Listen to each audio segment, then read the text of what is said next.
Nih dunia trading nih banyak banget nih yang udah ketipu nih. Udah jelas yang datang manis, penuh iming-iming. Di bisnis trading itu nggak ada yang pasti. Tidak ada garansi keuntungan. Episode 6 income. Action. Fuck.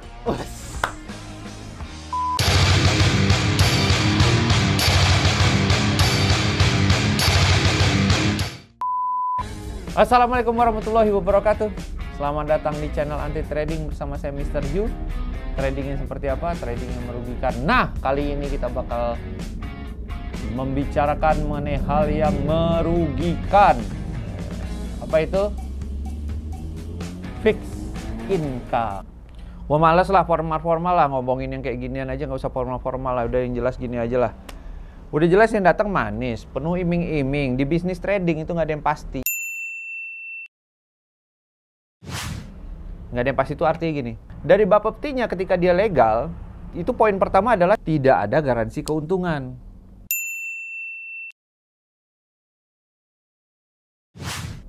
Di trading pun seperti itu. Coba kalian ini ngambil posisi yang pasti akan rugi, nggak bisa. Apalagi ngambil posisi yang pasti akan untung, nggak bisa. Kenapa menggunakan kata pasti? Nah, makanya sebutkan di video-video di awal, itu dibutuhkan analisa, pengenalan karakter, ada money management, risk management, time management. Supaya apa? Supaya bisa menghasilkan suatu keputusan di mana keputusan ini yang akan memaksimalkan peluang keuntungan dan meminimalkan peluang kerugian.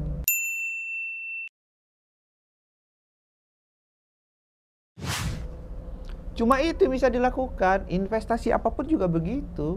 Nggak ada yang pasti untung. Jadi kalau ada yang datang menawarkan suatu hal yang pasti untung, udah jauhin. Nggak bakalan. Coba telusurin gitu. Dari perusahaan mana, coba dicek legalitasnya, kantornya di mana. Nggak bakalan ada yang berani ngasih untung, kecuali mereka-mereka yang niat nipu. Susah gitu loh. Buat si investor susah, buat yang pelakunya juga susah. Come on lah bro, teman-teman yang bergerak di dunia trading, legal ataupun ilegal. Come on lah, janganlah tawarkan hal-hal yang seperti itu. Ya, umpamanya dengan konsep 6 bulan modal akan kembali, setiap bulannya akan menerima 15% gitu. Bullshit lah yang kayak gitu. Come on lah, Anda juga yang repot nanti. Kan tahu sendiri trading kayak gimana susahnya. Menentukan konsep itu susah loh. Saya 13 tahun aja masih ada loss-nya gitu. Jadi Anda jangan menawarkan fixed income ke orang-orang, memberikan harapan, hayalan. Jangan gitu, Anda sendiri repot. Udah dijanji 15%, Anda tradingnya loss, dah kan diminta sama kliennya, mana profit saya Pak bulan ini? Akhirnya Anda cari lubang lagi, gitu kan? Cari lubang lagi, Anda tawarkan hal yang sama lagi buat nutupin lubang yang pertama. Akhirnya gali lubang, tutup lubang, gali lubang, tutup lubang. Nah, janganlah, itu merepotkan kita juga gitu loh. Jadi yang real aja, Anda tunjukkan bisnisnya. Berikan edukasi, bagaimana cara trading yang benar, bagaimana cara menganalisa market, bagaimana karakter marketnya, bagaimana cara menghandle kerugian, bagaimana cara memaksimalkan keuntungan. Jangan dibiarkan orang menanamkan dana di Anda trading kan gitu, jangan. Ingat, broker, server itu bukan pengelola dana. Nah, ini perlu diingat. Broker itu bukan pengelola dana, pialang itu bukan pengelola dana. Jadi Anda nggak bisa titip dana di situ dikelola tiba-tiba berkembang, nggak bisa. Broker adalah penyampai amanat nasabah ke bursa. Minimal menggunakan software yang ada, gitu. Meta 4, umpamanya Meta 5 ataupun iTrade apapun itulah. Jadi jangan titipkan dananya. Anda trading sendiri aja, belajar dengan sendiri, concernlah terhadap dana Anda, namanya investasi. Kerjakan gitu. Jangan kan uang bisa bekerja untuk kita. Kenapa harus kita yang ngerjain kalau ada orang lain yang ngerjakan? Ya kenapa harus orang lain? Kenapa nggak Anda sendiri? Kalau Anda nggak mau ngerjain sendiri, nggak usah investasi gitu loh. Susah amat. Naik juga darah ini loh. Ya, ingat ya, jangan terbuai sama hal-hal yang manis-manis gitu loh. Buktinya video saya ini nggak ada yang manis-manis, muka saya dari dulu begini-gini aja, nggak boleh ngerokok ya.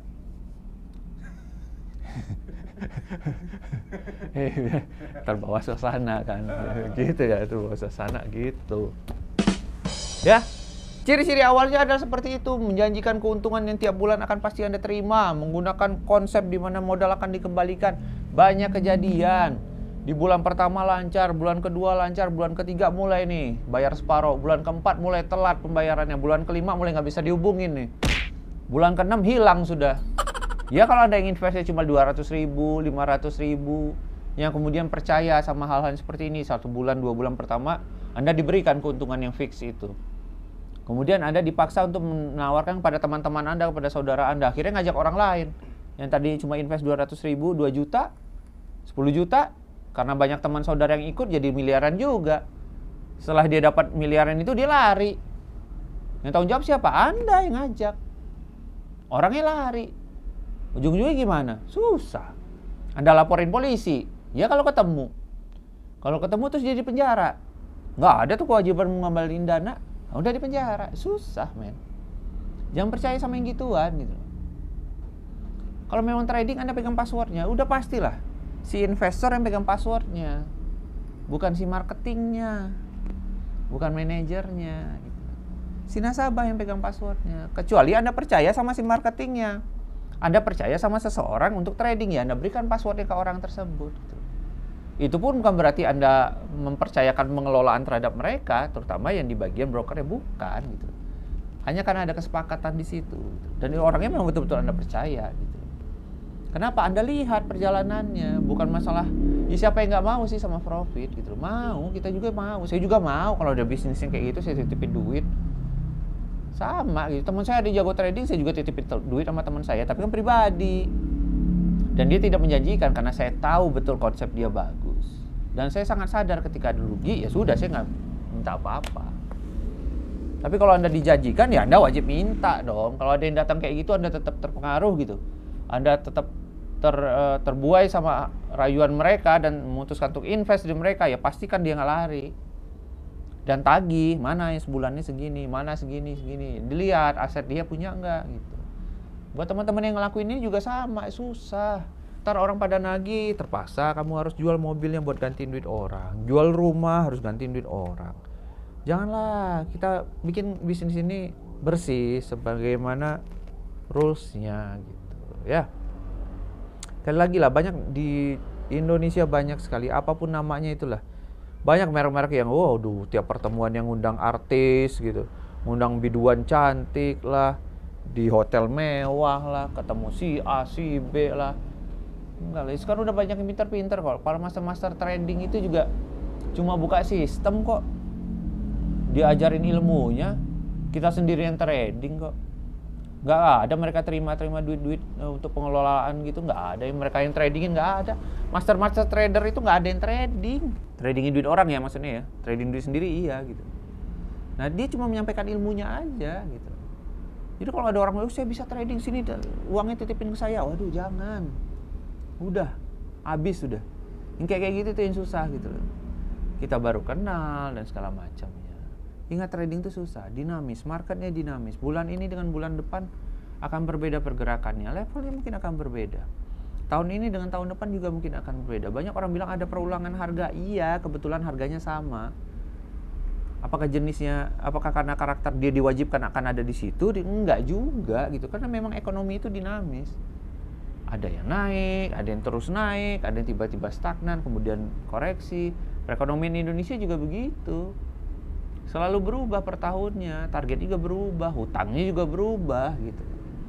Sama bisnisnya juga begitu. Anda mau trading di gold, gold itu berubah tiap tahunnya gitu loh. Tiap harinya juga berubah gitu harganya. Di akhir tahun sama di awal tahun pergerakannya beda. Di kuartal kedua sama kuartal ketiga juga beda perubahannya gitu. Pergerakannya juga beda gitu. Jadi hal-hal yang kayak gitu yang asik dipelajarin gitu loh. Jangan terbuai sama omongannya aja gitu loh. Bayangin duit 100 juta jadi 1,5 M dalam setahun. Wah. Ya enak banget kayak gitu. Rela banyak orang ngutang ke bank 100 juta titipin setahun udah bisa bayar banknya 1,5 M. Belajari itulah, dipelajari dulu. Semuanya ini di zaman sekarang ini enak, nggak kayak 20-30 tahun yang lalu gitu. Orang datang bisnis, nawarin bisnis, kita nggak bisa ngecek gitu loh. Nggak bisa nanya pendapat orang lain. Toh sekarang nggak cuma nanya dong, kamu udah pernah belum? Enggak. Carilah di YouTube, di googling lah gitu loh. Banyak kok, apalagi di channel ini. Nah, boleh nanya-nanya gitu loh. Nah, itu saya jadiin konten juga gitu. Ini saya ngomong kayak gini banyak karena teman-teman saya yang di Bali, Sumatera, Riau, Lampung, Medan, Kalimantan, Makassar, Sorong pun kena gitu. Cilacap, Purwokerto tuh banyak banget yang kayak ginian nih. Kasihan gitu loh, maksudnya kita nyari duit bertahun-tahun. Nyari duit 10 juta aja bertahun-tahun gitu. Diinvestkan, dititipin ke orang. Hilang dalam sebulan gitu. Hilang dalam sebulan. Ya kan nyesek gitu. Mending hilangnya 10 tahun juga, nggak berasa gitu. Lupa mungkin. Hilangnya sebulan, padahal nyarinya 2 tahun, 3 tahun. Susah kan? Nah ini merepotkan yang kayak gini. Udahlah mending daripada kayak gitu, ya buka yang ringan-ringan aja lah. Kayak jual beli sepeda umpamanya, jual beli vape umpamanya. Jelas barangnya ada, bisa dicek dulu. Anda beli di harga sekian, jual di harga sekian, teliti marketnya gitu. Kalau memang trading ini tidak menyempatkan Anda untuk baca data, untuk baca berita, untuk mempelajari, itu nontonin video anti trading aja gitu. Anda nggak punya waktu untuk itu ya udah jangan trading gitu. Banyak bisnis yang lain kok yang lebih menarik. Ya mungkin cocok sama karakter Anda gitu. Nah, hal-hal ini juga kita bahas di JTS, Jogja Trading School, mengenai investasi yang seperti apa, yang merugikan orang, yang menipu banyak orang, yang abal-abal. Banyak gitu. Pokoknya dia datang dari company mana ini berada di bawah apa, nomor izinnya ada tidak, yang resmi itu pasti ada. Sederhananya kayak gitu. Oh saya tidak resmi tapi saya tahu nih sistem bagus, ya pastikan rumah dia di mana, pastikan keluarganya siapa, bapak ibunya siapa, bebet bobot bibitnya bagus enggak. Kalau bagus nikahin. Jangan invest, nikahin bos, bibit bebet bobotnya bagus. Jangan invest ke dia, nikahin.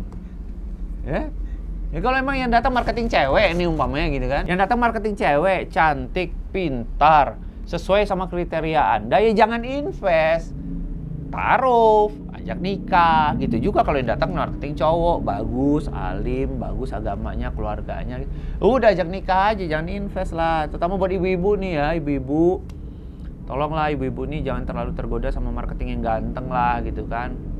Oh sama saya aman, saya kan nggak ganteng. Tapi ngangenin. Jangan terlalu tergoda sama yang gitu-gitulah Bu. Ingat duit suami Bu, duit yang dihasilkan oleh suami disimpan untuk masa depan anak. Harus dilihat dulu kantornya ada tidak, di situsnya ada tidak. Kalau memang dia pialang berjangka yang resmi di Indonesia, punya izin di Indonesia, pasti bisa dicek di Bapepti, bisa dicek di KBI, bisa dicek di BBJ, atau dicek di video saya yang keberapa itu? Yang keempat, di video saya mengenai legalitas ada di situ. Atau ketika teman atau saudara yang menawarkan sesuatu, ya pastikan alurnya bagus, gitu, alurnya tepat, cash flow-nya jelas, bisa dipertanggungjawabkan dan bisa dijelaskan. Gitu. Nah sehingga ibu-ibu juga tidak tertipu, tanggung jawab ke suami juga bagus. Ditanya duit kemarin mana? Wah habis beli kompor gas. Wah asik, sudah azan. Itu pesan saya. Yang penting konsen terhadap bisnisnya. Oke, jadi sekali lagi tolong betul-betul pelajari ketika ada yang datang ke Anda menawarkan investasi, terutama yang menawarkan iming-iming kepastian keuntungan. Tolong betul-betul waspada di situ. Kalau dia menggambarkan bagaimana cara mencari keuntungan, nah bisa diterima. Tapi kalau dia memberikan kepastian keuntungan, mulailah curiga di situ. Ya. Jadi investasi itu buat kita juga, dari kita yang invest, kita yang jalanin, hasilnya buat kita juga. Jangan kita yang invest buat dia gitu. Buat teman-teman juga yang ngelakuin kayak gini, janganlah, berhentilah. Rezeki itu ada gitu loh. Banyak hal yang bakal mendatangkan rezeki ke Anda. Dengan orang Anda dipercaya orang, dipercaya klien, toh ada komisi juga kan. Dari kantor juga ada, bonus juga ada gitu. Dan klien profit juga, saya pernah dapat bisa beli mobil kok dari reward dari klien. Saya dapat jam tangan, saya dapat power bank juga sering. Nah, banyaklah rezeki kita dari mana-mana ya. Yang penting Anda jalankan bisnis ini dengan lurus. Anda tularkan edukasinya, Anda sosialisasi yang bagus, tularkan ilmu Anda sehingga semua orang bisa trading dengan nyaman dan akhirnya bisnis ini terbuka dan kita pun bisa tetap hidup gitu loh. Jadi saya alhamdulillah 13 tahun di sini nyaman sekali. So, sekali lagi jaga kesehatan, jaga jarak, dan jaga pikiran Anda terhadap hal-hal yang sangat-sangat membuai, diiming-imingi keuntungan. Tetap harus, jangan kemana-mana, kecuali Anda terpaksa untuk bekerja, cari nafkah, pakai masker. Tolong bantu nakes kita, mereka sudah bersusah payah. Saya dengar juga di salah satu provinsi, salah satu rumah sakit sudah menutup satu bangsal COVID. Satu bangsal COVID sudah ditutup, artinya pasiennya sudah jauh berkurang. Vaksin juga sudah ada, terima dengan baik, dan stay safe. Oke, sampai jumpa lagi di channel Nanti Trading sama saya. Assalamualaikum warahmatullahi wabarakatuh.